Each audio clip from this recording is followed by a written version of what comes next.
Nice shot. But can you do it again? Of course I can. $5 says you can't. Ding! Too late. Pay up. Dang. I should have known better than to bet against you, Nora. Let that be a lesson to you. You won't soon forget. But I tell you what, let's say I get us some lunch with this 5 spot. Just then an announcer comes over the loudspeaker informing all that the horse show is about to start. Uh-oh, better make that lunch after I get done with the show. Wish me luck. Nora then kisses her boyfriend on the cheek and runs off as fast as she can towards the stables. Once there, she walks calmly to the stall and starts to put on her riding hat. Not today, Nora. But Dad, I'm better than he is. And not only that, this horse responds to me better. Don't you want to win? Oh, Nora, one day you will have your chance, but that day is not today. Now come help your brother get ready. He's up next. Ugh. After watching her brother come in second, she congratulates him and tells him he didn't do half bad. She then watches as her parents are overly proud of the young man's achievement, so she decides to go get that lunch she had promised someone. She finds her man flirting with the roller coaster operator and flags him over to her. Are you ready to eat or what? Sure, I could eat. They both got steak and cheese subs and sat at the outdoor tables. I just love the fair, don't you? Yeah, says Nora, but I would have came in first. Oh, here we go. Give it a rest. I told you your father was never going to let you ride today. And besides, your brother has been working really hard. And from what I hear, he didn't do all that bad. Oh, please. You didn't hear nothing. You were too busy talking to the roller coaster girl.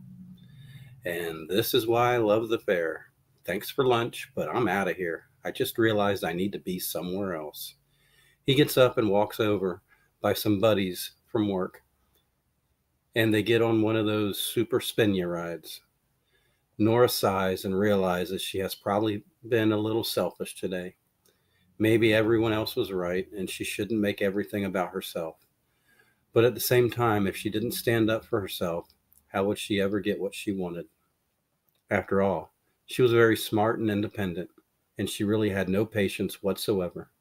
But one thing was not lacking was confidence.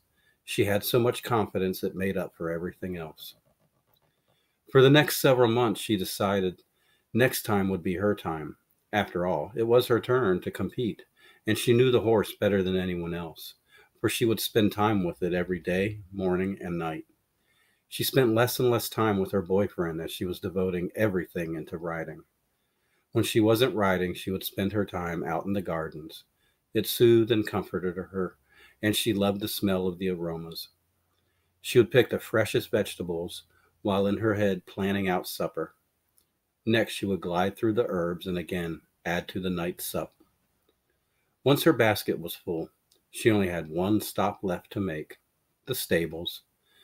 Most of what she gathers she feeds to the horses. Then she takes the remainder up to the house where she begins dinner. Oh, what's this? Nora's cooking? Said a voice. That's right, she's riding tomorrow, isn't she? Said another.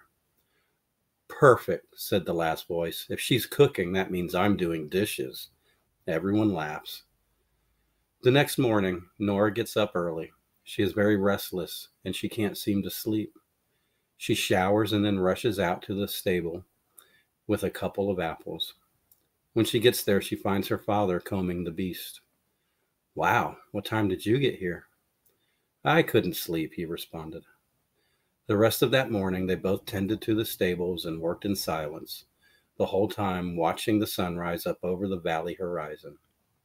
Just then, a rooster sounded off. Either he's really late, or we've already been out here way too long. Come on, little girl. Let's go get some breakfast. Nora nodded, and the two of them headed towards the house. After breakfast, which Mama already had made up, as she also got up early, they loaded up the horse, and everyone headed down the road. Where to this time? Pipes in Nora from the back seat. We are headed to a town 3 cities north of us. You know, the one by the lake.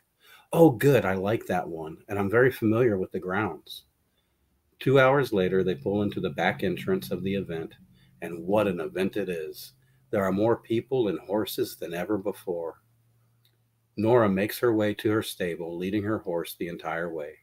She talks to him and gives him words of inspiration.